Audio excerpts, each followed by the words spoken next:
Welcome to the Can Innovate podcast, the first ever podcast designed to showcase Canadian thought leadership. These innovators share industry insights, entrepreneurial best practices, lessons learned, and other tips that we can incorporate right into our lives, our careers, and our businesses. So let's get inspired. So, Janice, I am super stoked to have you on the podcast because I can't remember even how we met, but I have to say the amount of value I get from you every interaction is insane.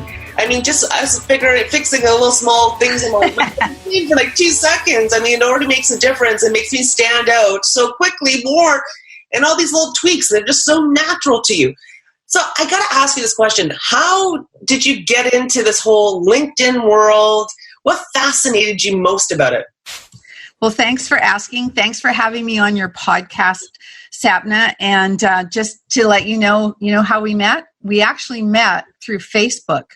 You were looking for people for your podcast, I think, or something. And I commented, and we then went offline quite quickly and had a conversation. So I love that. And how I got into LinkedIn was probably about 5 years ago. I've never really, I use Facebook, but I've never felt that I wanted my personal life out there really all that much, as a lot of people are very comfortable being able to do. And actually just went for a walk with a friend of mine who's in the corporate world. And she said something about LinkedIn. And I said, tell me about LinkedIn. I said, I don't get it. I haven't got there yet. She said, oh, you need to talk to this guy that I just talked to. He's amazing. So phoned this guy, young trainer locally, and we sat and had coffee for an hour and a half, and he told me so much stuff that I was like, I get this. This is me. This is left brain thinking. It's business-like. It's logical. I can figure this out. And what I found myself doing was sharing information that I'd learned from him with people I knew. And then I started to see, you know what? I'm a teacher by trade. I can teach this. This makes sense to me. And with his permission, because I met with him a couple of times and I didn't want him to think I was stealing his thunder, he went on to more corporate type clients, which aren't my thing. And I mean, like in bigger, I work with corporate people, but not huge corporations per se. Anyway, that's how it started. And I've developed my own way of working and teaching people how to use LinkedIn. I love it because it's such a fascinating tool and it's trying to change so much. So I was actually on a couple of Facebook groups, and I think there was a couple was women's helping women, entrepreneurs, a millennial group, all these different groups. Mm-hmm. And people have started asking, has anyone know how to use LinkedIn properly? Has anyone seen any benefits? So now it's like a resurgence of this huge thing of going, wait a minute, we keep doing things on Facebook and Instagram, we talk about that, but LinkedIn is such a powerful tool, and now people are more and more curious about how do they use it, how do they optimize it, because it really is for professional business purposes, where Facebook is trying to mix those two pieces up. But a lot of people are trying to now navigate on this playing field. So why do you think, what's your opinion? Why do you think people underestimate LinkedIn's power? Well, I think there's a couple of things. I think you mentioned the younger people. They look at it perhaps in some ways, if they're not already introduced to it through their job, okay, then it used to be that, it was all about getting a job. So you needed to have a profile on LinkedIn, and that was it. But what it's grown into is, 650 million people and growing every 2 seconds around the world, professional platform. And that's the difference, the professional platform. It's about interacting with people in a different way than on the other social media platforms. But first, people have to ask themselves, is it a place I need to be? Well, anybody who's in business for themselves, is a sales professional, or has a management type job that is looking to perhaps, get seen by headhunters or recruiters, then they need to have a professional profile on LinkedIn. And when people think about who their target audiences are, if they're in business for themselves, and their target audiences are other people who are sales professionals in bigger companies, and so on, then that's where they need to be, right? And one thing that people don't think about is, okay, on LinkedIn, yes, there's 650 million people worldwide, but they also skew higher in the socioeconomic range, making more money, being decision makers. Okay, people who can make decisions. So you want to be where those people are, if any of these people are your prospects. Does that make sense? Totally. And this goes back to, for my listeners out here, you got to understand, Janice Porter is really brilliant beyond belief. Like, the whole thing is about how you increase sales by building relationships. Like, it's a really powerful tool. So when she's talking about LinkedIn, she's talking about it using it as a tool to really build relationships. Like, Janice is not only just an amazing LinkedIn trainer and a coach and all those things, she is a relationship marketing specialist and networking coach. Like, she really helps people figure out how they can increase their sales by building these relationships really online and then taking those relationships offline to really continue building it. So when Janice was mentioning about how we met on another forum and we quickly took it offline, she's absolutely correct. That's exactly what we did. But more importantly, we really built a connection, a relationship. So I've been on her podcast. She's been on mine. And I have learned so much from her. It's unbelievable. So when she's talking about these things, you really got to see from the big picture of how much everything kind of connects together, whether it's networking, whether you're looking for a job, whether you're trying to build your portfolio of sales in a pipeline, whether you're just trying to build new relationships that might inspire you for something totally different. It's about how you connect on a professional basis and how do you represent yourself in a professional basis. It's a very powerful thing. Marketing, branding, all that stuff will always tell you that, but no one actually tells you how to really properly do it because each and every one of us are very different. All of our stories are very different. And how do you do it to a place that actually comes, not just authentically, it actually comes from a place that you can actually make tremendous value and impact and not waste people's time? Because again, you're not networking to make friends. You're trying to do this to build a relationship to take you somewhere, a new job, a new sales pipeline, new partnership, whatever it is.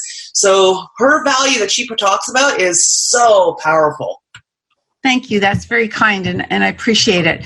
The building relationship piece, we talked today, and you've heard this for a long time now, that you do business with people you know, like, and trust, right? But number one, you have to work at making that happen. And today, because everything moves so quickly, we have to be able to do that quickly. And that is an art. There's no question. Because some people, they don't know how to do it. So what they do is they say, hey, I do this, this, this, and this. Do you like me yet? Do you want to work with me yet?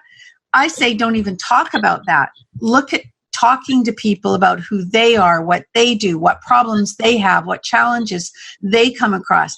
And as you're doing that, you can start to figure out how you can best support them. And right? It's amazing how many people don't use LinkedIn properly because it freaks me out. So, for example, I don't know how many messages I get about, I noticed your profile. Let's talk about X, Y, and Z, and now I can add value to your business. I'm like, you don't know me.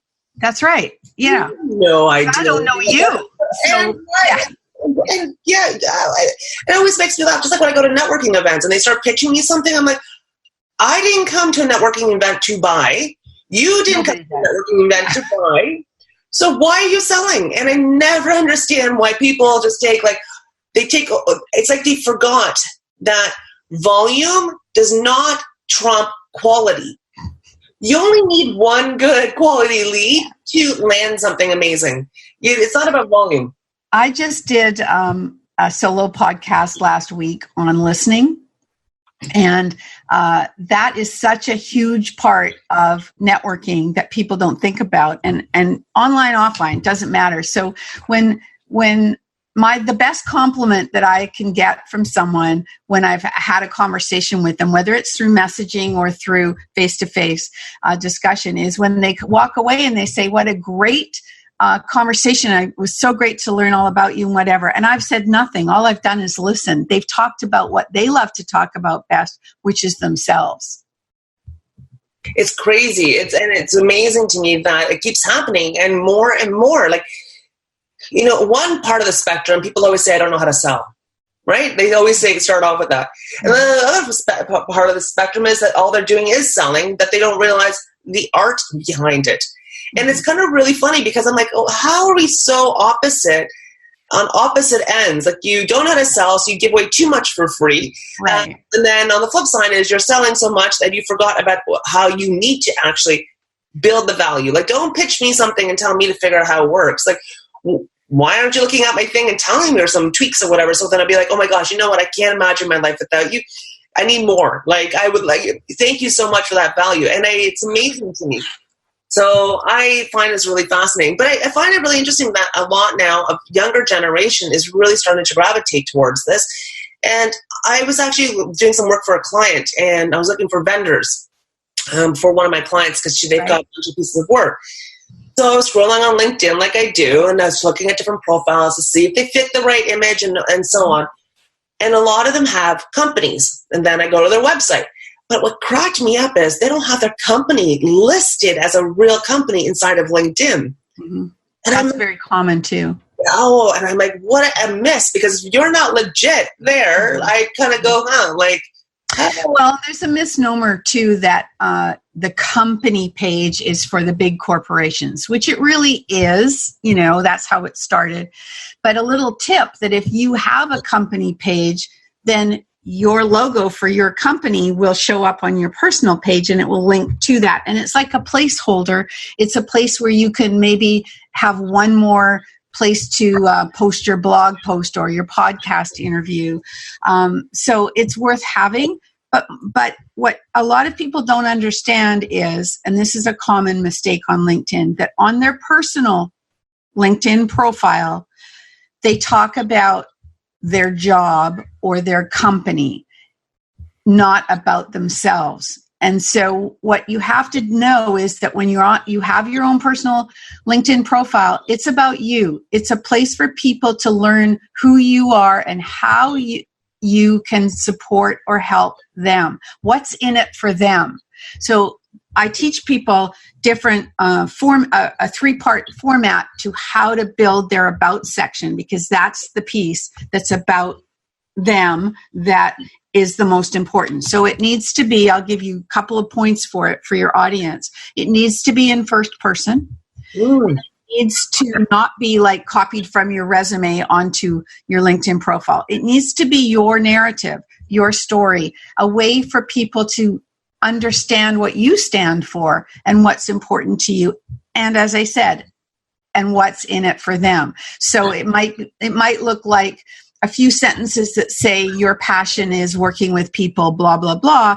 And then in the middle, it speaks directly to if they're in business for themselves, particularly, or if they're looking for a new position, what is it that you bring to the table? How can you solve their problem? So you speak directly to them. So people can look at my profile and they'll see that I have it in 2 different sections because there's 2 parts to my business.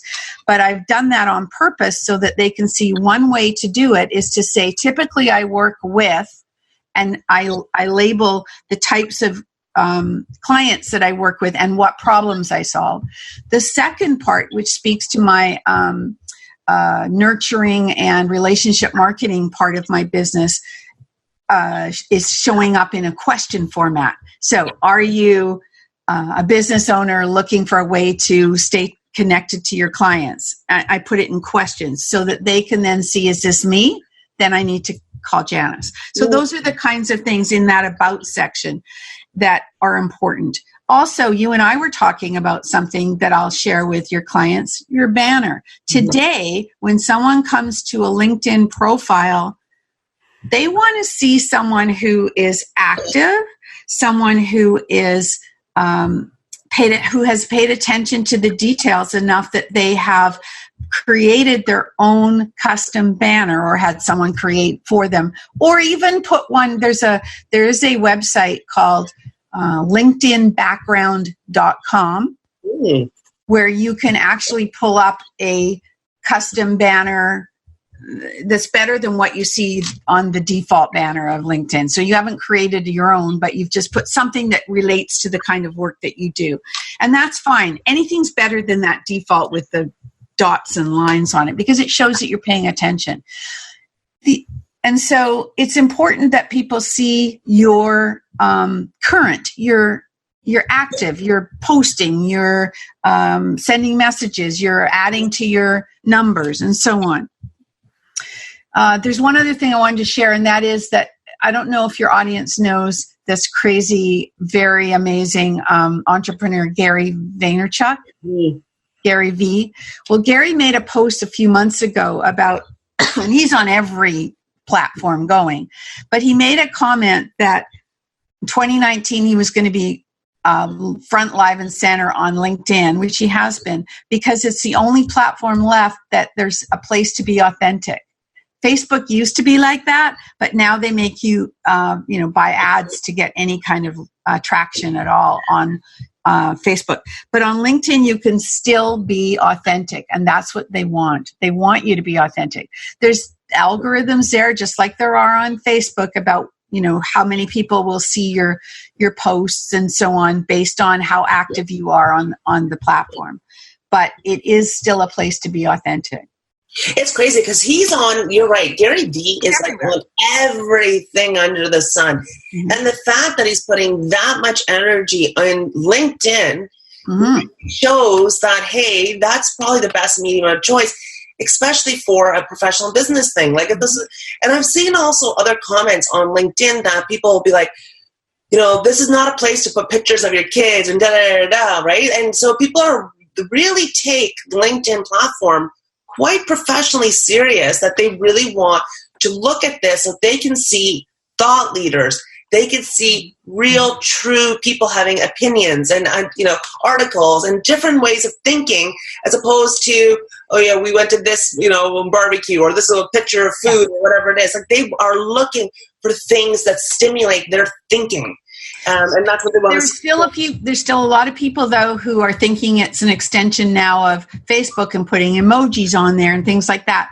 That doesn't cut it for me. I don't know why, but it just doesn't, because it's not Facebook. I like to differentiate it. Yeah. You work with a lot of students, right? Adult students and MBA students and so on, right? Yeah. So some of them maybe don't have a job yet or a business yet, but they're aspiring. That's my word I like to use for those people. To make sure that they say something in their profile about aspiring engineer, aspiring this, because that's what people, they want to know where you're going, what you're looking for. So don't be afraid to say that, and deal with the present, but let people know what you bring to the table, right? With the type of companies that you want to work for.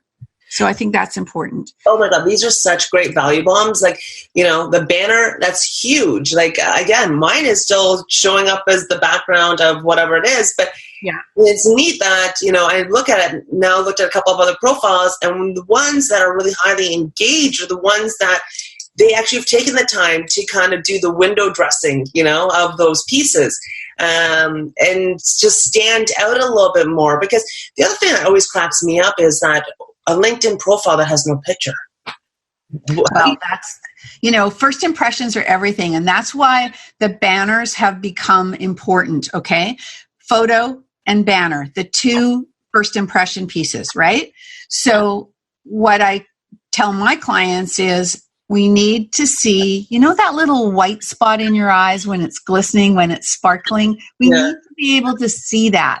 So if at all possible, please get a professional headshot, and it's head and shoulders, and I want to see your eyes. I don't want to see you looking off to the side. I want to see your face. Okay. We want to be able to connect with you. That's the important thing. So if you can, make it a professional headshot, then do. It doesn't have to be, when I say professional, whatever your position is, your clothing will, match. But really, you're not seeing much of that anyway. So keep it simple. If you're searching and looking for people that you want to connect with, or, in terms of job hunting or connecting with, professionals for your business, when you go to their profile, first of all, if you don't see a personalized banner, if you don't see what seems like a proper photo, then you've got to look down a little further, because what you want to know is this person actually active on LinkedIn? Is it worth me even trying to connect with them? Okay. So you would scroll down and see, have they got a fully optimized profile? Have they filled in their about section? Does it make sense? Right? How many connections do they have?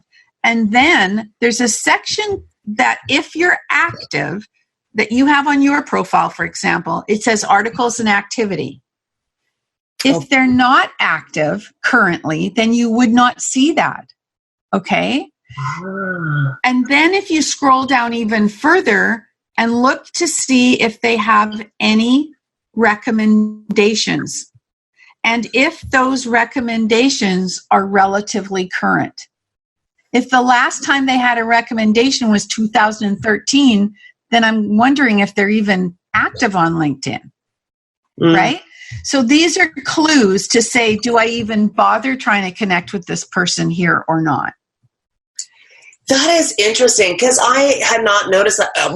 I've got recommendations, but some of them are so old because I forget to ask for recommendations too. And it's kind of a fascinating piece. So I always kind of wondered, do people actually look at those things? Well, I do. And I look for currents, right? Are you current?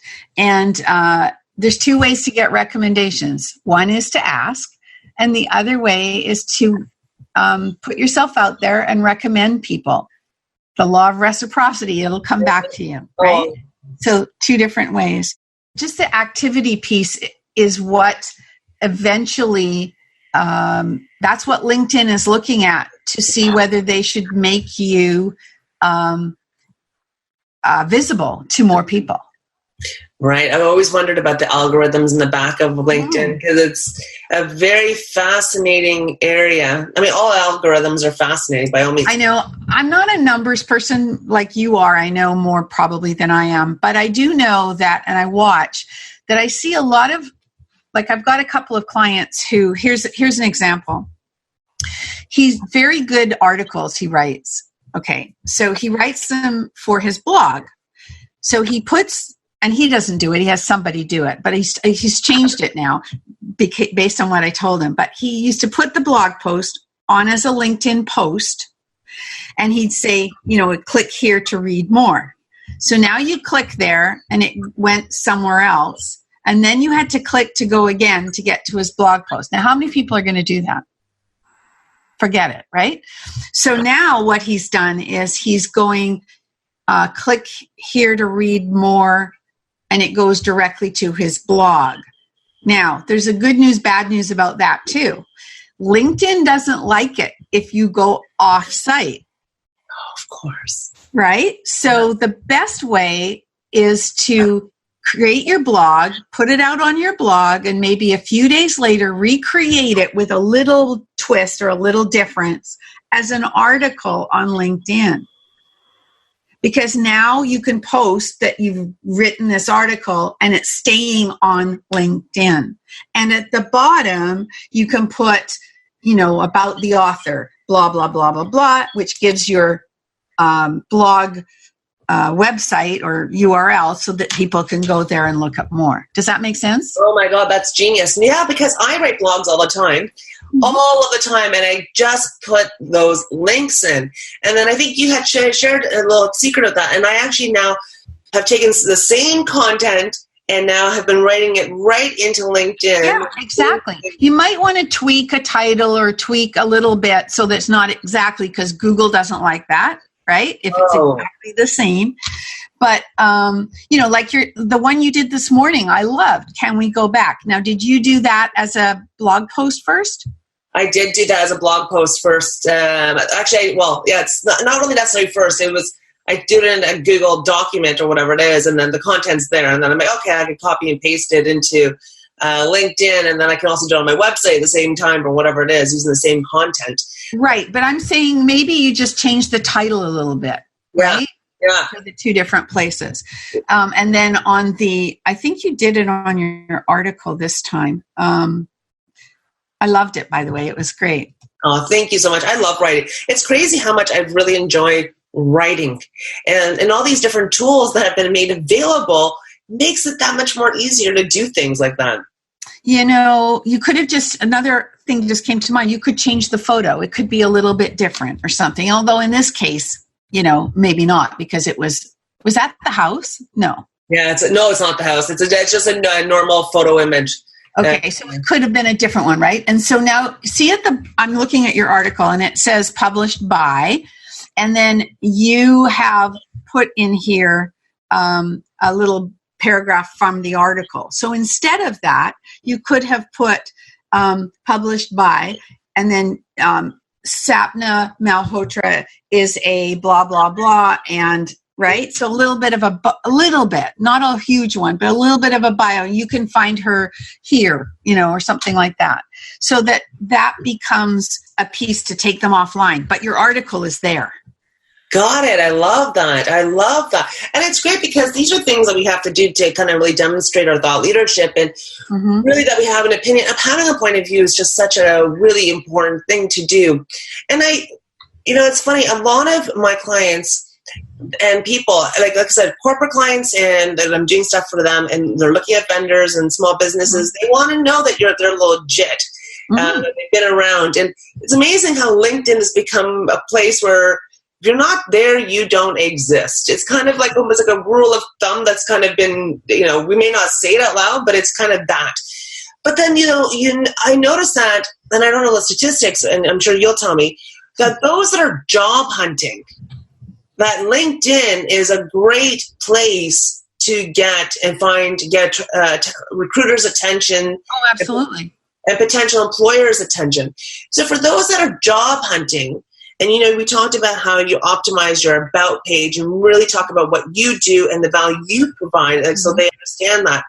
What are other tips that they can do to kind of enhance being searched or found by recruiters or potential job opportunities?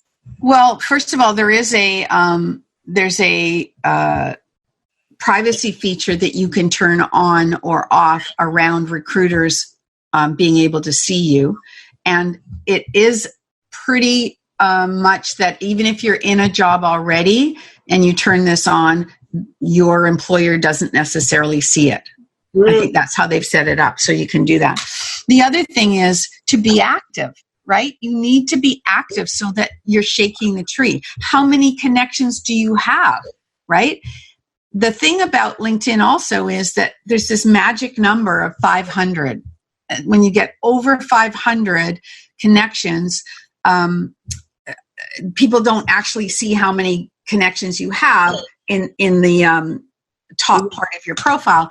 But something happened to me when I hit 501. People that started asking me to connect had bigger communities. So here's the thing. If you have a free platform, which is fine for the majority of people, then you're limited to who can see you and who you can see in searches by the number of connections on your first level, second level, and third level. So if you have first level connections that only have 200 connections, 500 connections, 400 connections, then the exponential growth of that is smaller than if your first level connections have 20,000, 2,000, 1,000, right?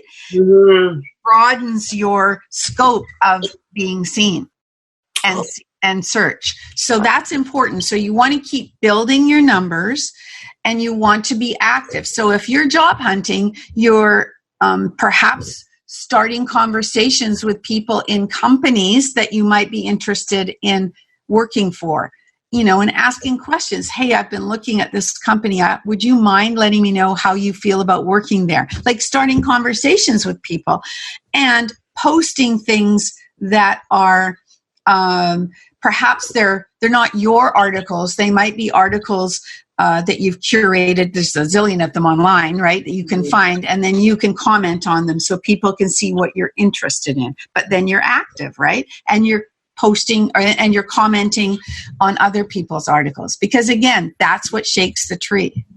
And that's interesting because you really want to shake that tree on LinkedIn so that you do get into those searches.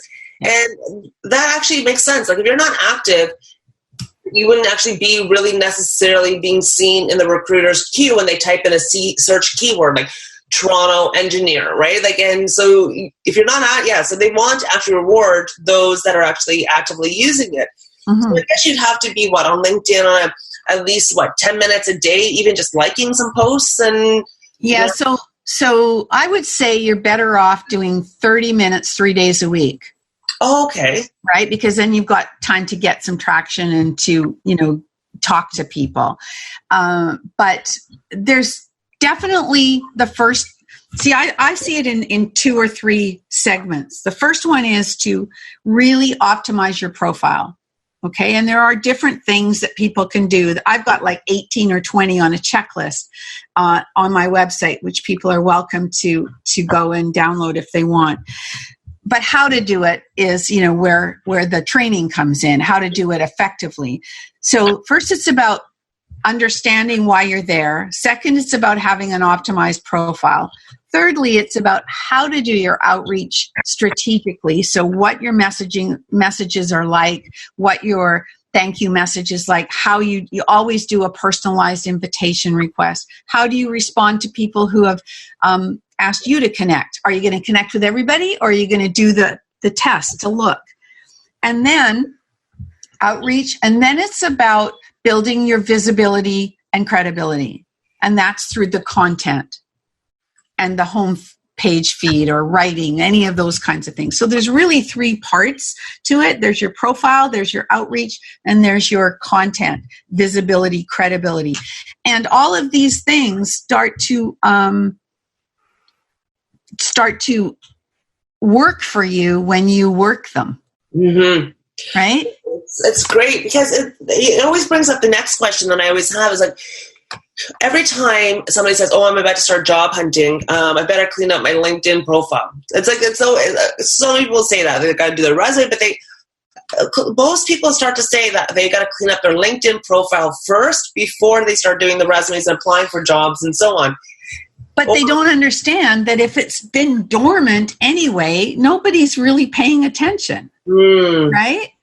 Yeah. Because I always think and they always get really bogged down with all the details. They go, I don't know what to clean up, and they start doing this stuff, and what you're saying, all these different tips, some of that stuff may not even make any difference, so they don't even know what to clean up, and it's other things that they don't clean up that they should be cleaning up, So that's when they should really engage a personal LinkedIn coach. Because I know people go for resume critique all that time, but this is the time where they go, I'm going to shake the tree, change things up, get this profile really working for me like a proper engine to give me leads as I'm looking for leads. And they really should be contacting people like yourself. That can so don't think of it as leads. Think of it as building relationships with the right people. Right?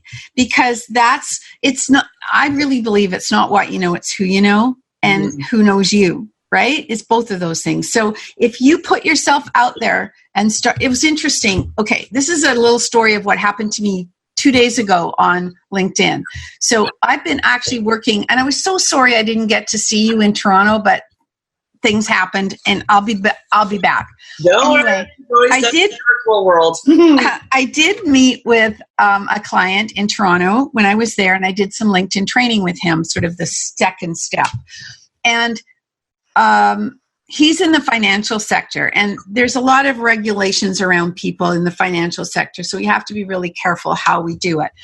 Anyway, when I came back 2 days ago, I got a request to connect from a person in the same company as him in a different province. Okay. And so I looked at his profile and whatever, and then I accepted his connection request, and I sent him a message, and I said, thanks for reaching out to connect. I'm just curious, did you see my profile because I'm working with a colleague of yours in Toronto?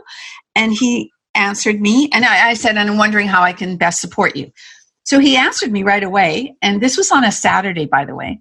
And he said he'd seen it just come up probably as people you should know or something. It had nothing to do with this guy in Toronto. Okay. So he said, I'd like to have a conversation with you sometime this coming week and talk about next steps. Well, I'd done nothing. I'd said nothing, really. So now I have a meeting with him on tomorrow on the phone about perhaps doing LinkedIn for him or his team or whatever. My point of that conversation or that sharing that with you is that I can actually take people offline really quickly. I did that with you as well, right? We did that because you're of the same mindset. Whereas some people don't know what to say yet. They're not sure how to move forward. So I teach people how to do those messages and what kind of a strategy to come up with that works for them. But that is the key. Get it off there and start the relationship. I love that. And it's so key. And these are brilliant insights because, again, this whole thing is so daunting. It was funny. Last night when I was coming back to the cottage with a friend of mine, he was talking about, it's really amazing that how many jobs are disappearing, so many layoffs are happening, so many, automation pieces are happening, being outsourced, you name it, all that stuff is happening. And it's a real big eye opener. And he keeps saying, and then I get back on, try to go to LinkedIn. And then I'm like, but then I never kept up with my contacts of who I know because I'm so busy doing the work. So it's like, I got to do that. And then I've got to do, get my profile up to date, but I don't even know what the right buzzwords are for the, the industry. And it's just so confusing and time consuming. And we already know that job hunting is already a full-time job to begin with. Mm-hmm. And it's just like and this tool I need to leverage. Like I know I need to leverage it. And it's just so hard. And it's just one of those things. Break it down though. He just needs to break it down, right? And I'm happy to work with him, and show him that as much as it's a little bit of different tactic when you're job seeking, you still have to look at number one, putting the best you forward. And number two, who do I need to talk to? Who needs to see me? What do I need to do? Right. Mm-hmm. And it's pretty basic when you think about it. It's just a different way of doing it. And by the way, people who are job seeking, their resume can be an attachment document on their LinkedIn profile. Oh, I did not know that you could do that. And that reminds me of one other thing I wanted to share with you. Your book, your Connect the Dots book, you have a link underneath your About section that just shows the title of your book. Yeah. Okay. Now, if you go and add that book, how to buy that book as a link under projects, that's the only place you can actually put a real link. So you could link it to Amazon or your website or whatever to buy the book. Oh, you're kidding. Because people have asked me that so many times. Like, where can I buy it, whatever it is? And I respond to the link, but I never thought there. So down in projects. Oh. Well, you also want to put it in as a publication. Oh, yes, of course. Right? And then you want to have, or you probably do. You do have it as a publication already. But I don't think you can put a link there. I'm pretty sure you cannot. See publication. Let me see. Is it going? No. Oh, yes, it is. The publication is going there. That's perfect. It's going that link works. It didn't used to, but it obviously does now. So that's fine. You don't need to do anything. It's there. Publication, the book is there. However, lot to read there, right? Yeah. Yeah, I got to clean that up. Maybe you want to leave it at the bottom, but maybe you can put it up higher as well. Mm-hmm. See, listeners, you know what? Innovators, as we're always trying to figure things out, we can always do other stuff. And it's great to get the right coaching from the right people because they've spent years and they've seen the best practices. So, I'm always a firm believer. Like I was telling my sister this and, she doesn't understand what real consultants do. And I'm like, what we do, and this is Tony Robbins always says this out loud all the time. He always says, I do not make all this stuff up. That's so true. I'm the best of the best. Yeah. Studied it, saw a way to actually apply it, started applying in different areas, learned other best practices, and I added my own type of things on top of it.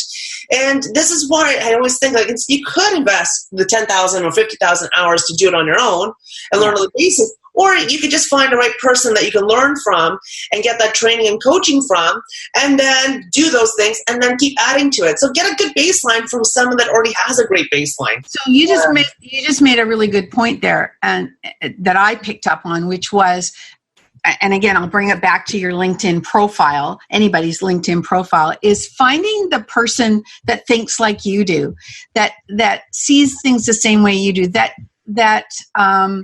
you like their sense of humor, or you see something personally in what they've said that resonates with you. So I always tell people that, there are lots of ways you can get LinkedIn training online, or, do it with different people, and they all charge different prices.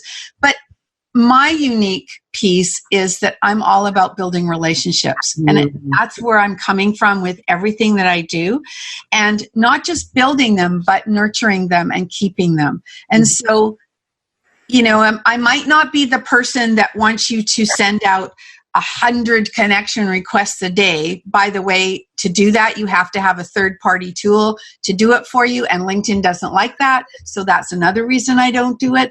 But I couldn't handle that much if I did that. So I kind of keep it streamlined, and I only work with the people that think the same way I do. Does that make sense? Yeah, it goes back to the whole piece about, is it quantity or quality? Exactly. Yeah. And people keep doing this. They keep sending out cookie cutter things. Yeah. They think it's going to resonate, and it doesn't work that way anymore. Like mass email, telemarketing, all those things do not work anymore. It's gone. Gone are the days where you can knock on a stranger's door and try to sell something. It's a very, very different way, and online is not any different. People want to do business with people they know, like, and trust. Simple as that. All that, remember them. And remember them. Like, I get client referrals all the time. From who? My past clients. And where did my past clients come from originally? They were my past bosses that really spend time, and because they know me, they've seen all the different things, like my capabilities, and a lot of times I don't even know that the magic that I can do, but they see something, right? It's amazing at all those things. The only job I ever got recruited for was my job at Accenture, because at that time, that's what they do. They go when you're what you get recruited there. All my other jobs I've ever had came from networking. Yeah. And just people just said, hey, I've got a department, I got to automate it and kind of streamline some things so that you could do it. It was a conversation. I never actually had an interview, and all the conversations that I had as sub interviews were all informational interviews, where they want to make sure that I understand the environment and I can ask questions, and vice versa. Is it the right fit? It wasn't true. And again, it's because they are really picky about who they're bringing in the organization, and now they found somebody that they really like. Can they make it work? And it goes back. It's all about the relationships. Like, it hits totally. You with all things. And the other thing I teach in my course is that, what management consultants do really, really, really, really well is that they understand that everybody is their client. My boss is my client. Mm-hmm. My external clients are my clients. My peers are my clients. Everybody is a client of them, because you know why? That word of mouth is so important. Mm-hmm. No one stays in the same company. Nobody stays in the same role. Everyone changes all the time. Mm-hmm. Always remember you for being that person that always thought about them, was thoughtful, and everything else. It wasn't about positions or levels. It's about really... And how you treated people, right? And how you treated people. Yes. I think today, though, especially with smaller business owners, that one thing that they forget a lot is that people today are fickle, and they won't remember you if you don't show them some love. Show them that you care. And that's where, the other side of my business comes in, is using a system for follow-up to show that you're still thankful and appreciate them. And the more you show a little bit of love, not asking for anything, just saying, hey, I'm glad you're my client, it goes a long way. Totally. Oh, honestly, Janice, you are so brilliant. An article I would love you to write? I would love you to write when you should connect with somebody on LinkedIn and when you should follow. Oh, okay. Interesting. because I get so many connections from people saying that they want to connect, and I have zero clue at all why we're connecting or anything else. And I'm really afraid to, for me, when people see all my people that I'm connected with and they say, oh, Sapna, can you introduce me to Janice? If I actually don't know Janice, I can't actually connect them to you, right? That's right. But what I do is, that's a great article to think about because, to follow or to connect, right? Again, there's a lot of factors, and the first one comes back to something I said before, which is, well, two things. One, about the number of connections you already have, and number two, about looking at whether you even want to connect with that person. Okay, for whatever reason, and whether it's a value, to do that. But I get people who want me to connect them to my connections, and I never do that until I ask that person first and set the scene to make sure they know I don't really know this person yet, but I think it might be right, because I value my community so much that I don't want to send them someone that's, that I don't really, that's a loose cannon, let's say. Yeah. It's an extension of my brand. And if I do that and I send them garbage and I waste their time, next time I reach out to them, guess what's going to happen? They're going to, I don't want to do that. I'm not willing to burn the bridges. It's taking me a long time to build the relationships where I can just pick up the phone and call somebody and go, I'm looking for this, or I need help in this, or whatever it is. And I am not willing to burn that political. No, but by the same token, you want to see whether this person that's reaching out to you is valid. Now, one thing that will give you an instinct before you even look at their profile is, did they send a personalized note? Yes. If they didn't, maybe they're not doing it. Maybe someone's doing it for them, right? Because that's the very first thing I tell people when they're messaging. Always make a personalized note. It's funny because I took a cue from your book, and in the sense of you, after you did the podcast, you sent me a beautiful thank you card, and it was so wonderful because I never get mail. So I really loved that feeling that you gave, and I've been trying to bring back postcards back into fashion forever. Problem is, every time I travel abroad, I can never find. The postcards were easy to find. It was finding a mechanism to send it. So when you ask somebody, I'll go, where can I buy stamps? Most people don't know because they don't actually do that. But anyway, so I decided to go and get some cards printed out. And I now sent out postcards to say thank you to some people. And again, it's because I learned that technique from you. And then this morning I got a text message from one of the guys, one of my podcast guests, saying thank you so much. That was so nice. I got text from them thanking you. Yeah. And I was like, wow. Oh, Janice, you've got magic. Well, now we have to get you using send out cards. Yeah. Oh, I loved it. It was fantastic. So, this is brilliant. Seriously, Janice. And how can people connect with you? Because I know they're going to want more. And you've got amazing pieces of content all over the place. Like, you really are like a Rubik's Cube. Like, there's just so many pieces there. Well, thank you. So they can get hold of me very simply by going to janiceporter.com, my website, and they can certainly reach out to me from there. They can connect with me or send me a message on LinkedIn, and that's LinkedIn. I think it's LinkedIn/IN/Janice Porter. So you just search for me on there. I come up pretty high. And I have a podcast, Relationships Rule. Mm-hmm. Oh, it's great. Listen to my new podcast. It's so much fun. I'm a junkie for podcasts. So I am too. It's like, I can't get enough of them these days. No, I forgot what music sounds like sometimes. So yeah, I'm with you. Yeah. Oh, this is awesome. Thank you so much for your time, energy, effort. You are brilliant as usual. Honestly, I'm going to put links for everyone to be able to click away. You're brilliant. It's been my pleasure. Thank you so much. And I know we're going to talk again soon. Totally. You're on my speed dial. Thank you so much for joining and listening to the podcast. If you enjoyed this episode or any other episode, please share with your friends and colleagues. You can share on social media, the email link, the newsletter, and so on. Let's continue to support these Canadian innovators and help them really grow into bigger brands. Awareness and knowledge is totally key. Anyways, I can't wait to talk to you next week. Cheers.